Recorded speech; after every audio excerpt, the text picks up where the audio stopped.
원천징수 여부나 사업자 등록 여부에 따라서 세무상 의미가 크게 달라져요. 프리랜서나 인플루언서 분들이 세금 제일 많이 나오는 이유 딱 하나예요. 경비 처리를 거의 안 했다는 거예요. 그러면 우리가 실제로 어떤 비용들을 경비 처리할 수 있는지 놓치기 쉬운 꿀 항목 6가지를 짚어볼게요.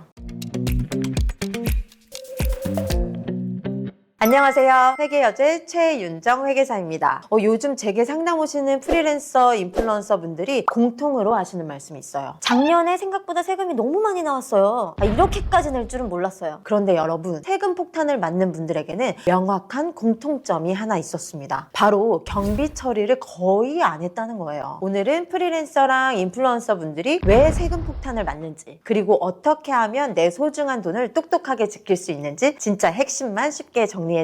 여러분의 통장이 왜 위험한지 아세요? 인플루언서나 프리랜서의 수입 구조는 한 줄로 정리가 되지 않기 때문이에요. 마치 여러 술이 섞인 칵테일처럼 한 통장에 전혀 다른 논리로 움직이는 돈이 뒤섞여서 들어옵니다. 실제 현금 흐름을 보면 한 계좌로 플랫폼 정산 대금이 들어오고 또 강의료나 컨설팅 비용이 섞여서 들어오죠. 어떤 곳은 3.3%를 떼고 입금을 해주고 어떤 곳은 원천징수 없이 전액을 보내주기도 합니다. 원천징수 여부나 사업자 등록 여부에 따라서 세무상 의미가 크게 달라져요. 그럼 프리랜서와 인플루언서의 수입 유형부터 한번 살펴볼게요. 프리랜서는 강의료, 외주 프로젝트 수입으로 나눌 수 있는데 반복적인 외주, 즉 B2B로 성장을 하면요, 사업자 등록과 부가세 신고까지 필요해질 수 있어요. 인플루언서 수입은 어떨까요? 먼저 유튜브 광고 수익은 시청자 후원금까지 포함을 해서 플랫폼으로부터 외화로 정산을 받는데 국세청은 이 외화 수익 전부를 매출로 신고해야 한다고 안내를 하고 있습니다. 협찬과 PPL 수입은 더 복잡해서요, 반복적인 광고 영상 제작은 사업소득으로 분류를 해야 되고요, 현금이 아닌 협찬품 자체를 제공받는 경우에도 소득으로 보셔야 해요. 중요한 건 이 모든 돈이 거의 다 종합소득세 대상 수익이라는 겁니다. 즉 벌면 무조건 세금 신고 대상이라는 뜻이죠. 프리랜서나 인플루언서 분들이 세금 제일 많이 나오는 이유 다시 한번 강조하지만 딱 하나예요. 경비 처리를 거의 안 합니다. 수익 100을 벌었는데 경비 처리를 0으로 하면 세금은 100을 기준으로 매겨지겠죠? 실제로 경비 40을 써서 나한테 남는 돈은 60인데도 불구하고 100을 번 걸로 계산이 되니까 당연히 세금이 훨씬 크게 나오는 거예요. 그럼 국세청이 인정하는 필요 경비 4가지 원칙을 꼭 기억하셔야 됩니다. 첫 번째로 사업 관련성입니다. 지출이 수입 금액을 벌기 위해서 직접적으로 또는 간접적으로 정말 필요했는지, 즉 영상 제작 장비나 스튜디오 임대료처럼 수입과 연결이 분명한지가 출발점입니다. 두 번째는 통상성과 합리성입니다. 같은 업종에서 일반적으로 용인이 되는 범위인지 금액 규모가 과도하지 않은지 살펴야 합니다. 세 번째, 입증 가능성입니다. 영수증 관리 안 하면 세금 폭탄이에요. 세금 계산서, 카드 전표, 현금 영수증,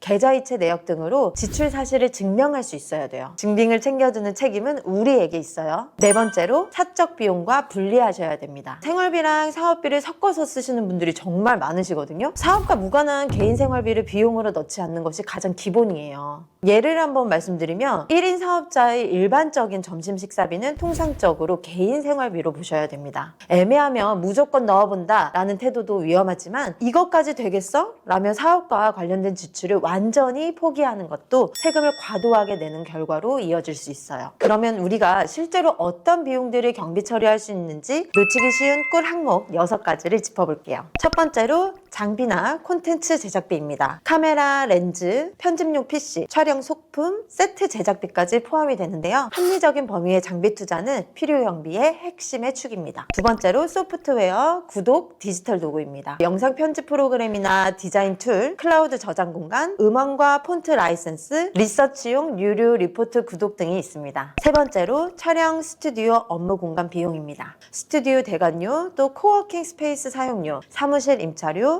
전기수도 난방비 등이 여기에 해당합니다. 네 번째로 마케팅, 광고, 브랜드 비용인데요. 검색 광고나 SNS 광고, 로고나 웹사이트 제작비, 그리고 프로필 사진 촬영비까지도 들어갑니다. 인플루언서에게 나 자신과 채널은 브랜드 그 자체이기 때문에 이 비용은 정말 중요하겠죠? 다섯 번째, 통신, 교통, 출장, 교육 비용입니다. 사업용 휴대전화 요금, 인터넷 회선, 촬영 강의를 위한 교통비, 출장 숙박비나 비용이나 세미나 참가비 등이 대표적인데요. 다만 개인 사용이 섞여 있으면 비율을 나눠서 기록하는 것이 안전합니다. 마지막으로 인건비, 외주 전문 서비스 비용입니다. 촬영 보조나 편집자, 매니저 사례비, 그리고 저희와 같은 이제 세무, 법률, 자문료 등이 포함되는데요. 카드 수수료나 저작권 사용료도 처리가 가능합니다. 이렇게나 경비 처리할 수 있는 항목이 많은데 이걸 경비로 넣지 않으면 전부 그냥 내 돈으로 번 걸로 계산돼요. 비용 처리를 둘러싼 분쟁은 보통 사업 관련성은 있지만 사용 패턴이 사적 소비에 너무 가깝다라는 지점에서 자주 생겨요. 첫 번째로 식사비를 예를 들 수 있는데요. 나 혼자 밥 먹은 비용은 안 됩니다. 사업 관련 외부 거래처와의 미팅이나